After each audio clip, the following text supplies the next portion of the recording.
जवाब दे रहे हैं। श्रीराज जी प्लीज, ये फिलिस्तीन को लेकर कही क्या सारी बातें सर? देखिए ये कितनी मूर्खता भरी बात है। फिलिस्तीन जो है 4000 किलोमीटर दूर है, वहां पर ये भाषण दे रहे थे जूनागढ़ में। जूनागढ़ के बादशाह जो थे सुल्तान, जो 1947 में जो जूनागढ़ को पाकिस्तान में विलय करना चाहते थे, उनके वही लोग वहां पर बैठे थे और उनके सामने ये मौलाना जो भी बकैती कर रहे थे।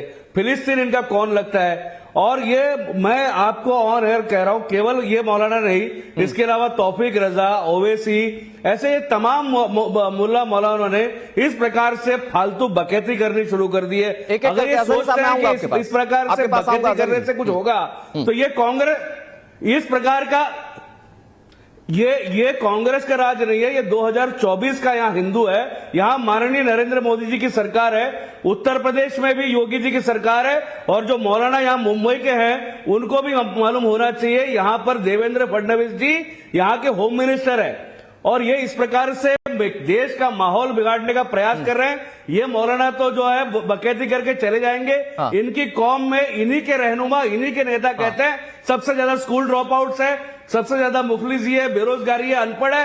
ये अनपढ़ आवाम के सामने इस प्रकार से तकरीरें करके आपके पास एक लाइन में एक सवाल पूछता हूँ।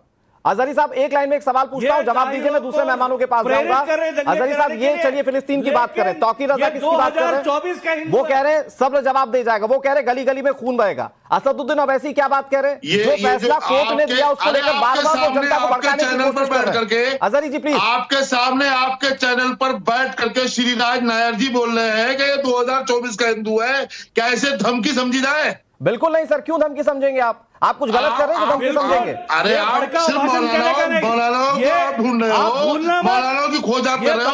ऐसे लोगों को ऐसे लोगों से भी करो, बात कर लो, ऐसे लोगों से ही बात कर लो आप। इन मुल्लों को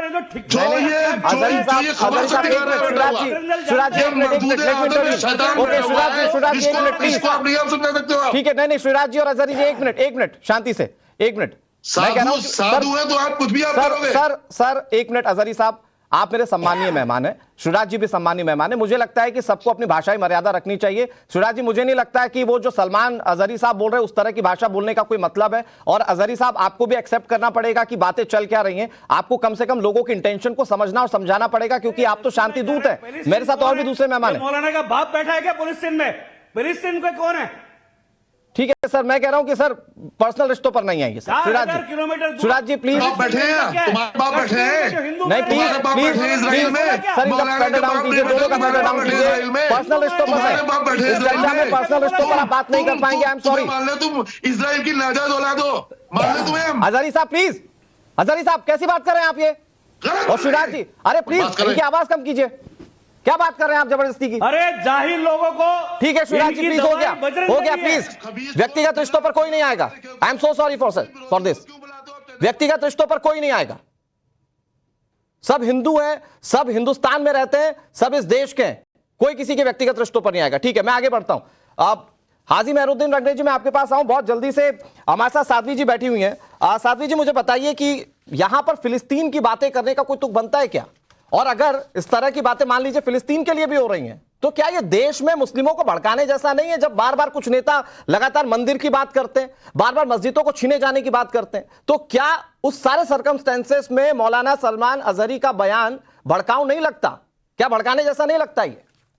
देखिए अनुराग जी, बात ऐसी है कि देश के अंदर सकारात्मक वातावरण बना हुआ था चारों तरफ से। राम मंदिर के बाद एक पॉजिटिविटी देश के अंदर स्प्रेड हुई है, देश के अंदर ऊर्जा और उत्साह का माहौल है, और कितने सारे धर्म संप्रदाय के लोग हैं, मुसलमान लोग भी हैं जो राम मंदिर बनने से खुश हैं। लेकिन ये लोग हैं जो सियासत करने से बाजी नहीं आते हैं। ये ओवैसी और ये जो मुफ्ती का बयान आया है, ये लोग मिले हुए हैं, मैं तो ये कहूंगी, क्योंकि यही सेम बयान, लगभग सेम बयान कुछ समय पहले ओवैसी जी ने ने भी दिया था। ओवैसी ने बोला कि जो देश के जो मुसलमान हैं वो लोग मस्जिदों में नहीं जा रहे हैं, इसलिए देश का ये माहौल है। ये देश में रेडिकलाइजेशन फैलाने का काम कर रहे हैं, कट्टरता फैलाने का काम कर रहे हैं, देश के युवाओं को भड़का रहे हैं, और फिर हिंदू मुस्लिम भी यही करते हैं। लेकिन अगर जब इन पर बात आती है तो कहते हैं हिंदू मुस्लिम हम करते हैं, पर्सनल अटैक करते हैं। एक बात बता दीजिए, फिलिस्तीन के मुस्लिमों से इसका क्या लेना देना? ये एक सोची समझी साजिश है, षड्यंत्र है। ये लोग चाहते हैं भारत का माहौल खराब करना, क्योंकि इनको अच्छा नहीं लग रहा। इन्होंने चैलेंज लिया है ना, राम मंदिर पर कोई राइट्स नहीं हुए, क्योंकि ये लोग इस तरह के बयान दे रहे थे। अनुराग जी, आपको याद होगा जब राम मंदिर का वर्डिक्ट आया था तो इन्होंने कहा था देश का माहौल खराब कर देंगे, लेकिन क्योंकि योगी आदित्यनाथ की सरकार है तो देश का माहौल खराब नहीं हो पाया। तो इनको अब देश का माहौल खराब करना है, लेकिन इन्हें समझना होगा कि इनकी अब ये बातें नहीं चलेंगी। मैं शिवराज नायर जी आपके पास आता हूं, अजहरी साहब मैं भी आपके पास आता हूं। हम लोग तो संदेश ही इस बात का देते हैं ना कि हम लोग अनेकता में एकता के देश हैं, हिंदू मुस्लिम सब साथ रहते हैं, तो हम लोग क्यों चर्चा में लड़ रहे हैं? आपस में एक एक करके बात करते हैं ना।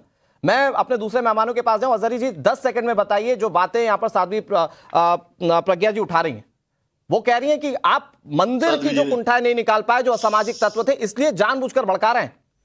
ये फिलिस्तीन की बातें नहीं हो रही। ऐसा नहीं है, जो गलत है वो गलत है। मौलाना की जबान जो चली है उस पर हमने भी कहा कि इस तरह के अल्फाज नहीं बोलना चाहिए, हमने कल ही बयान दिया। वाह, जो गलत है उसको गलत ही कहा। लेकिन सुन तो ले,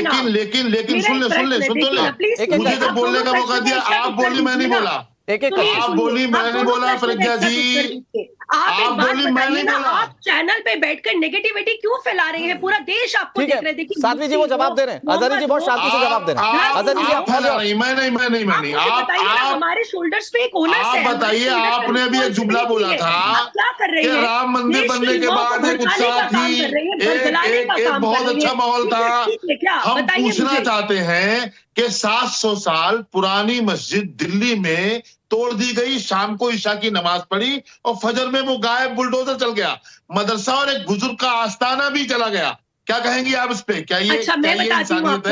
बिल्कुल, मेरे को जवाब देने दीजिए। अजहरी साहब रुकिए, अजहरी साहब वेट जवाब देने दीजिए। अजहरी साहब सुनिए मेरी बात। जामा मस्जिद के जो मेन आपके इमाम है वो राम मंदिर में जाते हैं, रामलल्ला के दर्शनों के लिए, उनके खिलाफ फतवा जारी हो जाता है। फतवा क्यों जारी किया आप लोगों ने उनके खिलाफ? उनको धमकियां आ रही हैं। ऐसे लोगों पर फतवा नहीं लगाया जाता, ऐसे लोगों का शरीयत का हुक्म खुला हुआ है। ठीक है, इस पर चर्चा हो चुकी है। प्लीज अजहरी साहब एक मिनट। मेरे साथ आदि मेहरुद्दीन रंगरेज भी और हमारे साथ दीपा शर्मा जी भी हैं। मैं मेहरुद्दीन रंगरेज आपके पास आता हूं, फिर दीपा शर्मा जी आपके पास आऊंगा। इजाजत रंगरेज साहब, आपसे मैं कम से कम बहुत सौहार्दपूर्ण जवाब की उम्मीद करता हूं।